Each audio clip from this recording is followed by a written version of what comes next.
Now let's talk about slanted walls. If I go to my architecture wall tool here and I draw a wall like this and I select it, you can see that I have an instance parameter here which is called cross section, where I can choose vertical, slanted or tapered. I will choose the slanted for now, and you can see that I have now here new parameter which is called angle from vertical, which I can go and just enter the value, let's say 10 degrees. And you can see if I go to my section that it created a slanted wall from my vertical definition line. And here if I choose negative value, you can see that it is slanting on different direction. So this is how you create slanted wall in Revit. Now there is a thing to remember when creating slanted walls, and that is that this slant, this number, like the positive direction of this number, is driven by the way you are drawing the wall in Revit. So let's say that I will create a new wall. I will choose this to be vertical. And now you can see that if I'm drawing from left to right, my wall is driven in one way. You can see that now if I have my finish face exterior here, you can see that it is being drawn in like downward. But if I'm drawing from right to left, you can see that it is drawing on the different side. You can actually change this with the spacebar. So it will be on, if you hit the spacebar, it will be on the same side. But for Revit internally, this doesn't change the way how you draw the wall. So let's say that I would create two walls, which will be, like for me, graphically the same. First one, I will go from left to right, like this. And the second one, I will go from right to left, and I will flip it, so it will be the same. So I have two walls. This one looks like this one looks like this. So on the first side, they look the same. They have the definition or the location line on the same side, exterior or the same side. But the only difference is how I was drawing them. So this first wall, I was drawing from left to right. So the wall direction, the wall normal, is like this. And this one is from right to left. So the wall direction, the normal of the wall is like this. Usually it doesn't mean anything for you, but for the tapering or for these slanted walls, it creates the difference. And also, like later, if you will be using, let's say, dynamo, you will also notice that these things matter for you because the definition or the normal or the direction of the wall is different. So now let's see what it does in our example. So I have two walls. If I go to my section view, okay, so the first wall has a definition line here. The second wall has a definition line or the location line here. So remember that this wall is from the left to right. So it is this wall. And you can see that if I go to my slanted and I put 10 degrees positive, you can see that it's slanted from my vertical to the left. And this wall was drawn from right to left. And in my section view, if I go with the same slanted wall and 10 degrees, you can see that it actually slanted from left to right. So this is only because of the thing of how I was drawing the wall, because like the positive direction here is always on the right side from this way I was drawing it. So it will be, this will be positive direction for this wall, and here it will be this direction because it's like a normal of the wall. So you should know that probably you would not need that much, but you should know that it is not the same if you have two walls which on the first side looks the same and you enter for both of them the same value for the slanted or for the slant.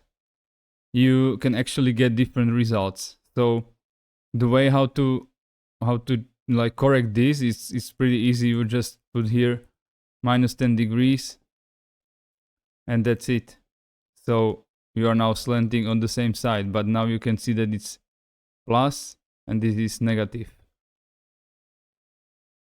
Okay, slanted walls can be also modified not only by like the parameter directly that you would just write here or type here the number, but you can use these blue dots. You can use it even like in 3D, and you can just do it graphically. You can see that I am now changing the slant of this wall by dragging and dropping this blue definition dot.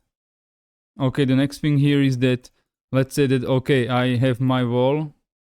Let's put it back to 10 degrees like this. And I want to flip it on the other side, so it will be the same as this wall. So like, let's just use the spacebar to flip it. But if you use the spacebar, you can see that it actually didn't flip the slant on the other side, but it only flipped the compound structure of this wall on the other side of the definition line, which is in this instance here on this surface on this exterior side. So you can see now, take a look. If I hit the space bar and I flip the wall, it will mirror it around this location line, but it will not mirror the slant. So if I try to use that or do that, I have to actually mirror my wall as a whole around the axis, or I can just put here the negative value. So if I undo this and put here -10, you can see that it looks like this.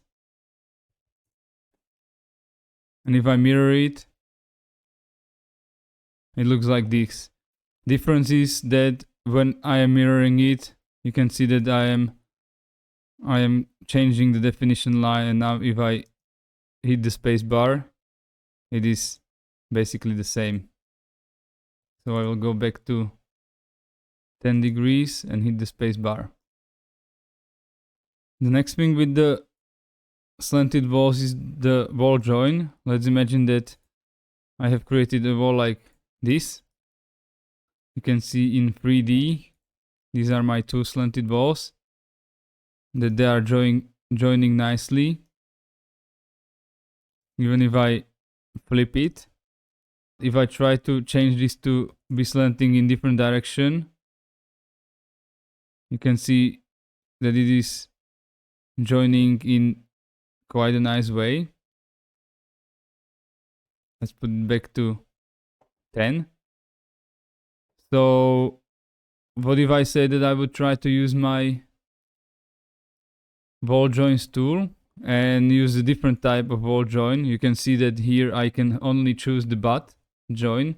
The meter and square are not possible for the slanted wall, so I can only use these two butt joints, and that's all. The next thing is the positioning of inserts. So if I have a slanted wall like this, and if I try to put my, let's say, window here in this slanted wall, you can see that if I put it inside, the default orientation is vertical. So you can see that this window is actually like tilting away from my slanted wall. And if I try to change this, or if I want to change this, this is actually the definition of the family. And here in the instance properties, you can find the orientation, which can be either vertical, which is now, or I can choose it to be slanted. And now it will follow the slant of my wall it is hosted at. So if I go here to, let's say, 40 degrees, now it is not able to join these two walls, but you can see that the window is following with the slant of this wall because the orientation is set to be slanted. The same applies for doors. If I hit the door here, like this, you can see that now it is vertical. If I change it to slanted, you can see that I have my slanted door here now. The last thing to remember with the slanted walls is that they are not calculating the structural analytical model. So if I use this as my structural wall, unjoin the elements, you can see that now it was able to calculate the analytical model, but it is only for the vertical wall. And if I try to, let's say, change this, you can see that it's still only the vertical wall.